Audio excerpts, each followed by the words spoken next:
नमस्कार दोस्तों, आप देख रहे हैं अपना YouTube चैनल। दोस्तों, ये हमारी बेसिक की आखिरी वीडियो होगी और बेसिक जहाँ जहाँ ज़रूरत होगी फिर आगे आपको हम बताएंगे। ये लास्ट वीडियो है और अगर मुझे ज़रूरत पड़ी तो हो सकता है मैं ला सकता हूँ।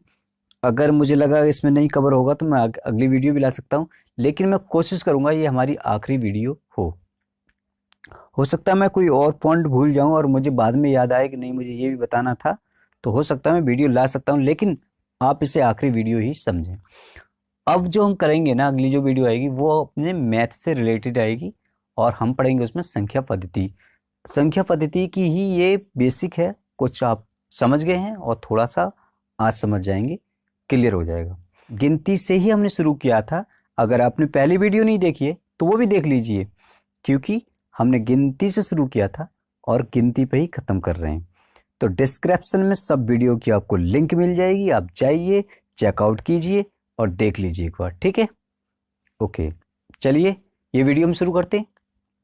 तो आज पढ़ाना क्या क्या है, देखो गिनती है, वही अपना काम है गिनती करना, तो इसी से आज बेसिक क्लियर करेंगे।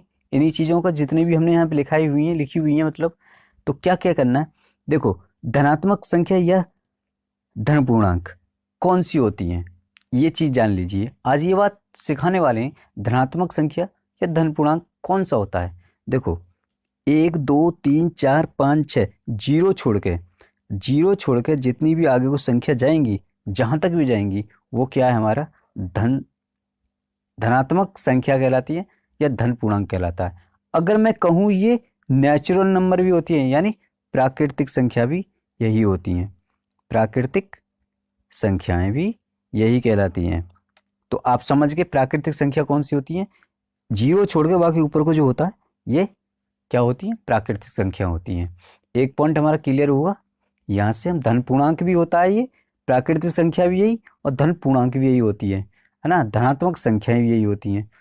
क्लियर हो गया, यानी कि धनात्मक संख्या भी यही है, धन पूर्णांक भी यही है और प्राकृतिक संख्या भी यही है।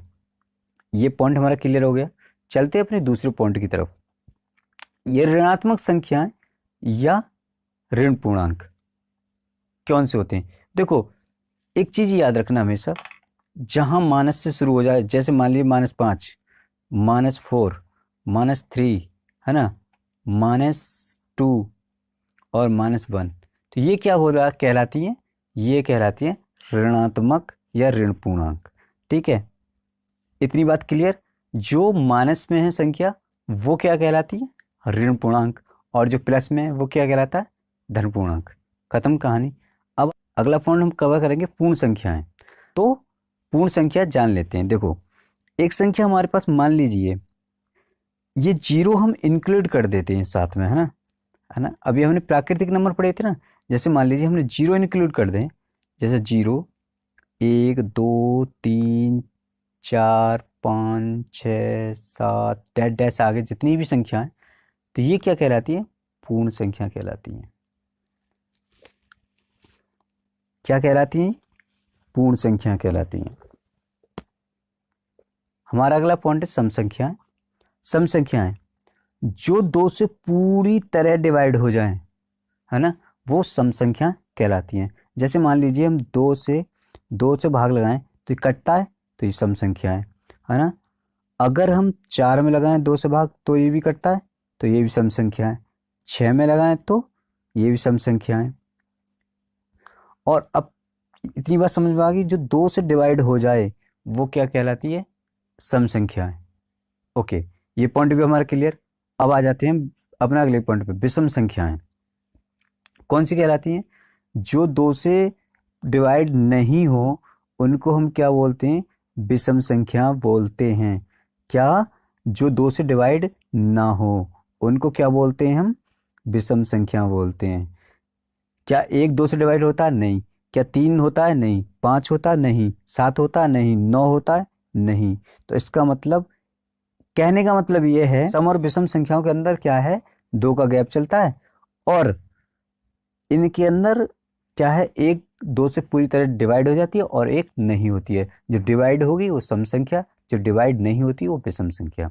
हमारा ये भी पॉइंट क्लियर। अब आ जाता है हमारा अगला पॉइंट 6 पे। पूर्णांक क्या होता है?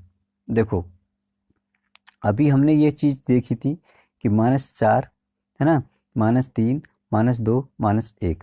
अब यहाँ पर 0 आएगा, उसके बाद ऊपर हो जाएंगे 1 2 3 4, है ना। तो ये जो संख्या है ना, डैश जितने भी हम आगे हो जाएंगे, इंक्लूड 0, माइनस और प्लस, तीनों को मिलाकर जो संख्या बनी हुई वो पूर्णांक कहलाती है ना, वो पूर्णांक है। इतनी बात क्लियर। अब हमें भाज्य संख्याएं हैं, है ना। तो भाज्य संख्या कौन सी होती हैं? देखो भाज्य संख्या वो होती हैं जो एक और अपने के सिवा किसी अन्य से भी कट जाती हैं, वो भाज्य कहलाती हैं। जैसे 4 है, ये इसको 4 भी काट देगा, 1 भी काट देगा, 2 भी काट देगा, तो इसका मतलब ये क्या है? एक भाज्य संख्या है। ठीक है। 6 भी एक भाज्य संख्या। आप कहेंगे सर ये तो सम संख्या है। हाँ ये सम भी संख्या है, क्योंकि 2 से भी कट रही है। 6 भी सम संख्या है, 2 से भी कट रही है। भाज्य का क्या मतलब? मैंने बताया था भाज्य को समझो इस बात को। भाज्य कह रहा है कि एक के अलावा और स्वयं के अलावा, मतलब एक तो काट देती है सबको, और एक इसके अलावा, अपने के अलावा कोई और संख्या से काट दे तो क्या कहलाती है? वो भाज्य कहलाती है। कैसे?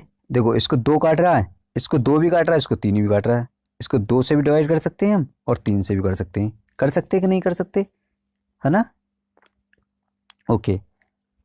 8 भी अगर ले लेते हैं हम, 8 तो 4 से भी डिवाइड हो जाएगा, 2 से भी हो जाएगा कि नहीं हो जाएगा? 2 से भी कर सकते हैं, 4 से भी कर सकते हैं। ठीक है। ऐसे ही 9 है। अब देखो इसमें आपने कहा से ऐसे ही तो सम संख्या ले रखी है, बिल्कुल ले रखी है। अब हमने 9 ले लिया, 9 तो नहीं है ये तो विषम संख्या है। देखा जाए तो ये विषम संख्या, लेकिन ये एक भाज्य संख्या भी है। कैसे? देखो इसको हम 3 से डिवाइड कर सकते हैं, हाँ, और स्वयं से डिवाइड हो जाएगा, 1 से डिवाइड हो जाएगा, और अगली 3 से डिवाइड हो रहा है, तो इसका मतलब ये एक भाज्य संख्या है। ऐसे ही ये पॉइंट हमारा क्लियर हो गया। अब करते हैं अभाज्य संख्या। अब एक और अपने सिवा किसी और से विभाजित ना हो, उसको हम क्या बोलते हैं? अभाज्य संख्याएं। ये बड़ा कन्फ्यूजन कर गई। देखो इस कोई कन्फ्यूजन नहीं है। ये क्या कह रही है कि जो अपने सिवा और एक के सिवा अपने आप से कटे और एक से कटे वही संख्या भाज्य होगी, अदरवाइज भाज्य नहीं होगी। तो इस ऐसी कौन सी संख्या है? एक तो 2 है ना। अच्छा एक कभी कभी इसको ये भी पूछ लेता है कि सम अभाज्य संख्या कितनी है, तो मैं बताता चलूं सम अभाज्य संख्या केवल 2 ही है, यानी एक ही है। और पूछ ले सबसे छोटी समअभाज्य संख्या कौन सी है, तो ये 2 ही है। याद रखना, सबसे छोटी पूछ ले चाहे सबसे बड़ी पूछ ले अभाज्य में, समअभाज्य, भैया यही है। इससे ना बड़ी है ना छोटी है फिर कोई। उसके बाद तो सब विषम आएगी। जैसे 3 आ जाएगा, फिर 3 के बाद फिर 5 आ जाएगा, 5 के बाद 7 आ जाएगा। अब भैया 7 के बाद 9 मत कर देना गलती से भी। क्यों? देखो 5 को 1 काटेगा या फिर ये 5 खुद काटेगा। 3 को ये 3 खुद काटेगा या 1 काटेगा। 7 को या तो 1 काटेगा या 7 खुद काटेगा। अब भैया 9 को अगर मैं 9 लिख दूं तो क्या 3 नहीं काट देगा? हाँ काट देगा। तो फिर कैसे होगी अभाज्य संख्या? नहीं होगी। 11 कर सकते हैं उसकी जगह पे, बिल्कुल कर सकते हैं भैया। 11 को तो या तो 11 काटेगी या फिर 1 काटेगा। ऐसे हम 13 कर सकते हैं। 13 को कौन सी संख्या काट सकती है ना। अब गलती से 15 मत कर देना। 15 को 3 काट देती है, याद रखना 5 भी काट देता है। तो 15 मत कर देना, 17 हो जाएगा, है ना। ये चीज़ें याद रखना। जो अपने आप से कट जाए और 1 से कट जाए वही अभाज्य संख्या होती है ना, वही अभाज्य संख्या होती हैं। ये क्लियर? ओके।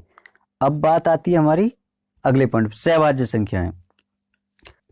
संख्याओं का ऐसे 2 गुणनखंड होते हैं आपस में जो एक के अतिरिक्त किसी से न कटे, अन्य किसी से ना कटे। वो संख्या क्या कहलाती हैं? क्या होता है? उनका एक ग्रुप होता है। जैसे मान लीजिए मैंने लिखा है 2 और 5, या फिर और भी कोई ग्रुप ले सकते हैं ना। तो 2 और 5 क्या है? अब कहेंगे सर 2 तो 2 से कट जाएगा। हाँ बिल्कुल कट जाएगा, लेकिन 2 तो मैंने बताया ना अभाज्य ही है अभी, और 5 ये तो सहभाज्य का मतलब ये है कि एक से ही कटेगा। मैंने ये देखो ये 8 ले लिया और 11 भी हो सकते हैं ये। आप कहेंगे तो सर ये तो 2 से भी कट रहा है, 4 से भी कट रहा है, ये क्या आपने कैसे ले लिया? देखो एक चीज़ मैं बता रहा हूँ, ये मैंने ये कहा था ये दोनों कटने चाहिए। जैसे अब मान लो कि मैंने यहाँ पे 4 ले रखा है और 4 के बाद अगर मैं 5 ले दूँ यहाँ पे, तो भाई साहब ये भी क्या हो जाएगा, सहभाज्य है। अगर मैं कहूँ आपसे कि मैंने 2 ले लिया और 2 की जगह फिर मैंने 4 ले लिया, तो ये सहभाज्य है? नहीं, ये नहीं होगा। क्यों? भाई इसको 2 काट रहा है, इसको भी 2 काट रहा है। आप कहेंगे सर तो दो स्वयं के, इनको स्वयं एक ही काटेगी, केवल एक ही काटेगी, एक के अलावा कोई और नहीं काटेगा। समझ में आ गई? इनको एक ही काटेगा, बस एक के अलावा कोई और नहीं काटेगा। जिसने और ने काट दिया तो सहभाज्य नहीं होगा। ऐसे ठीक है, ओके, ये भी क्रम हमारा खत्म हो गया।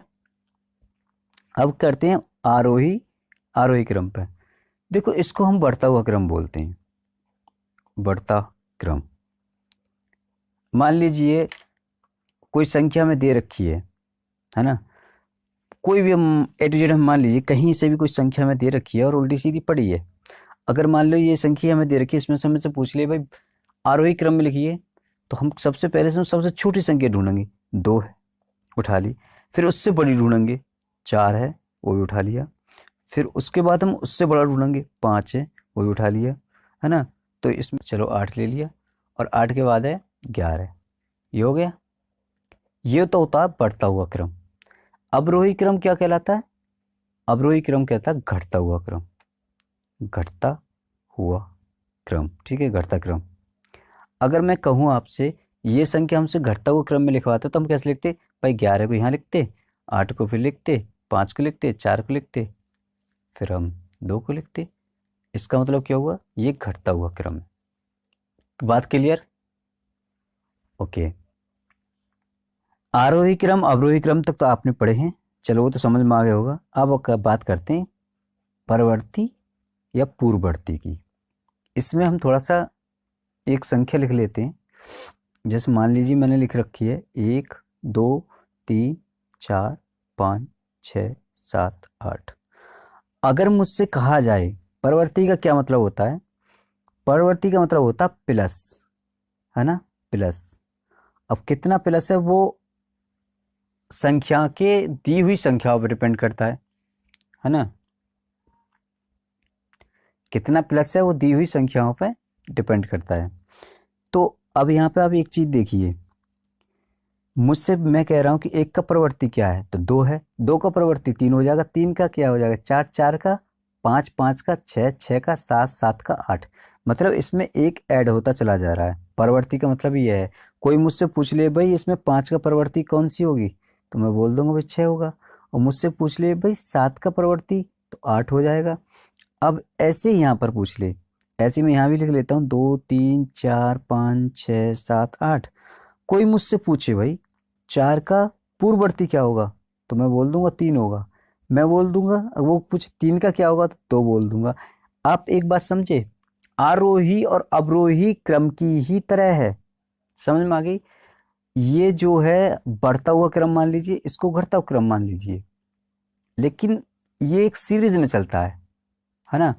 आरोही क्रम अवरोही क्रम सीरीज में नहीं चलता, वो कहीं से भी कोई संख्या रेंडल भी उठा लेता, लेकिन ये सीरीज में चलता है। अगर मान लीजिए इनके बीच अगर 1 का अंतर चल रहा है ना, तो सब में 1 का ही अंतर चलेगा। अगर 2 का चल रहा तो फिर 2 का ही चलेगा, 4 का चल रहा तो 4 का चलेगा। कहने का मतलब ये है जितना डिफरेंट होगा ना, वो उतने का ही अंतर आपसे पूछ लेगा। जैसे मान लीजिए 4 का डिफरेंट चल रहा है ना संख्या में, तो आपको 4 का ही पूर्ववर्ती या 4 का डिफरेंट ही करके बताना है। ऐसा नहीं है कि आपसे पूछ ले कि सीरीज तो चल रही है 4 के डिफरेंट की, आपसे कहा कि 20 का भैया पूर्ववर्ती क्या है, 4 के डिफरेंट पे तो 16 आने चाहिए। आप कह दें सर 20 का तो 19 होगा, तो गलत हो जाएगा। डिफरेंट जरूर रखना है आपको, ठीक है। जितने की डिफरेंट चल रहा उतना ही, जैसे 1 के साथ में कितने का, बस 1 ही तो एक डिफरेंट चल रहा है, 1 को ही तो ऐड हो रहा है। तो इसका मतलब ये है कि इसका जो, इसलिए हम इसका 3 का पूर्ववर्ती पूछ लेते तो 2 हो जाता, क्योंकि 1 ही चल रहा है इसमें, इस सीरीज में। खत्म। आई होप समझ में आ गई बातें, मैं जो कहना चाह रहा हूँ समझ गए होंगे आप, कि आरोही अवरोही की तरह है लेकिन एक सीरीज में चलती है। ठीक है, परमेय संख्या की बात कर लेते हैं अब हम, है ना। ये पॉइंट यहाँ पर हम खत्म कर लेते हैं। परमेय संख्या है P अपॉन Q के रूप में लिखी जाने वाली संख्याएं क्या कहलाती हैं? परमेय संख्या कहलाती हैं। कौन कौन सी संख्या लिखी जाए? जैसे 5 लिखी जा सकती है, 7 लिखी जा सकती है, 8 लिखी जा सकती है, 5/2 लिखी जा सकती है, 3/2 लिखी जा सकती है। ये जो संख्या है ना, ये क्या कहलाती हैं? परमेय संख्या कहलाती हैं, है ना। ये जो अब कहेंगे सर ये कि कैसे लिखेंगे? भाई इसको लिख सकते हैं हम, 5 को लिख सकते हैं, इसके नीचे 1 कर दो, हम कर सकते हैं कि नहीं कर सकते? ऐसे भी कर सकते हैं या किसी के भी कन्वर्ट कर सकते हैं। तो ये P अपॉन Q के रूप में लिखी जा सकती हैं, लेकिन ये जरूरी नहीं है हम एक ही करेंगे। भाई 5/7 भी इसको भी उठा के यहाँ कर दो तो हो नहीं सकता, लिख जाएगी, है ना। बस शर्त है कि ये जो Q जो शून्य नहीं होना चाहिए, Q जो शून्य नहीं होनी चाहिए, 0 ना होने चाहिए, बाकी कुछ भी हो Q अपन Q के रूप में लिख जाएगी। अब बात करते हैं अपर में संख्याएं। अपर में संख्या का क्या मतलब हुआ? देखो, अपर में संख्या का मतलब हुआ जो इस फॉर्म में नहीं लिखी जा सकती, P अपॉन Q के रूप में नहीं लिखी जा सकती, नहीं लिखी जा सकती, उनको क्या बोलते हैं हम? अपर में संख्या बोलते हैं। जैसे यार देखिए, एक पाई का मान है, क्या इसको हम लिख सकते हैं Q अपन के रूप में? नहीं। जैसे √2 को लिख सकते हैं हम? नहीं। जैसे √3 को लिख सकते हैं? नहीं। -√3 को लिख सकते हैं? नहीं। जैसे भी मतलब ऐसी वो संख्या जिसको हम इस रूप में नहीं लिख सकते, वो क्या कहलाती हैं? अपर में संख्या कहलाती हैं। इतनी बात पल्ले पड़ रही है ना? अगर नहीं पढ़ी तो एक बार वीडियो फिर देखिएगा, फिर से रिवाइंड करिएगा, है ना, आपको समझ आ जाएगी। ऐसा नहीं है कि देखो पहली बार में चीज़ें नहीं पल्ले पड़ती हैं। अगर आप पहली बार इन चीज़ों को सीख रहे हैं तो नहीं पल्ले पड़ेगी, हो सकता है थोड़ा सा दिक्कत पैदा करें। को और समझने की कोशिश करिए, गहराई में जाने की कोशिश करिए तो आप समझ जाएंगे। ठीक है, अब बात कर रहे हैं वास्तविक संख्या की। वास्तविक संख्या कौन सी होती है? परमेय और अपरमेय संख्या का मिश्रण ही क्या कहलाता है? देखो, इन दोनों का मिश्रण ही क्या कहलाता है? वास्तविक संख्या कहलाता है। जैसे 5, 7, 8, √2, √3, ये क्या कहलाएगा? ये वास्तविक संख्या कहलाता है। क्लियर? क्लियर ना? ओके, अब आ जाइए जो चीज़ मैं सिखाना चाह रहा था लास्ट के लिए, इन चीज़ों पर आ जाइए। देखिए, अब सीखेंगे स्थानीय मान, और ये बहुत इंपॉर्टेंट है। चैप्टर के हिसाब से भी होता है, ये एग्जाम में क्वेश्चन भी पूछ लिया जाता है। मैं कोई संख्या ले लेता हूँ, अब ऐसा नहीं है कि आप कहें कि सर आपने क्या ले लिया, मैं कुछ भी ले सकता हूँ, है ना। अब मुझसे पूछ ली 2 का स्थानीय मान कितना है ना। तो देखो, 2 का स्थानीय मान निकालने के लिए मैं क्या करूँगा, ये दोनों में बहुत बड़ा अंतर है। एक पूछ ले स्थानीय मान और एक है, साथ में लेके चलते हैं पॉइंट को भी, ठीक है, जातीय मान। इसको हम इंग्लिश में फेस वैल्यू बोलते हैं और इसको हम प्लेस वैल्यू बोलते हैं। ठीक है, अगर मुझसे पूछ ले 2 का स्थानीय मान कितना है, तो एक ही जगह 2 दिखाई दे रहा है मुझे, यहाँ पर मैं लिखूंगा 2, है ना, उसके बाद 2 0 लगा दूंगा। ठीक है, इतना है, 200 है। ठीक है, 2 का स्थानीय मान 200। अगर पूछ ले फेस वैल्यू कितनी है, मतलब जातीय मान कितना है, तो भैया 2 का जातीय मान 2 ही है। ठीक है, समझ में आ रही है जातीय मान और फेस वैल्यू में? अगर तुमसे पूछ ले 3 का स्थानीय मान कितना है, तो आप क्या करेंगे, 3 लिखेंगे और 3 के बाद 1 2 3 0 है, भैया लिख दो। 3000 क्या है, ये स्थानीय मान है। अगर पूछ कह दे आपसे कि जातीय मान बताइए भैया 3 में, तो जातीय मान 3 ही है केवल। समझ में आ गई? स्थानीय मान क्या है, जो अंक के बाद कितने अंक वो देखने होते हैं, तब हम उसके बाद 0 लगा देते हैं। ठीक है, और जातीय मान जो अंक पूछ लिया जाता है वही जातीय मान होता, खत्म कहानी। ठीक है, आई होप जो मैं समझाने की कोशिश कर रहा हूँ समझ गए होंगे। मतलब मैं फिर से एक बार बता रहा हूँ कि स्थानीय मान के वजह से स्थानीय मान पूछे, उसके बाद हम ये लिख के 3, उसके बाद जो भी बच रहा है आगे 0 लगा देते हैं। अगर पूछ ले हमसे जाति, अगर ये वाला मान पूछ ले जातीय मान, तो हमारे आगे जो हमसे पूछ रहा है वो जिस अंक का पूछ रहा है उसी अंक को उठा के यहाँ रख देते हैं भैया, वही हमारा फेस वैल्यू होगी। ठीक है, फिर समझ में आ गई? अगर समझ में आ गई और अच्छी लगी हो वीडियो तो शेयर करें, लाइक करें और चैनल पर नए हैं तो सब्सक्राइब कर दें। मिलते हैं अगली वीडियो में, तब तक के लिए जय हिंद।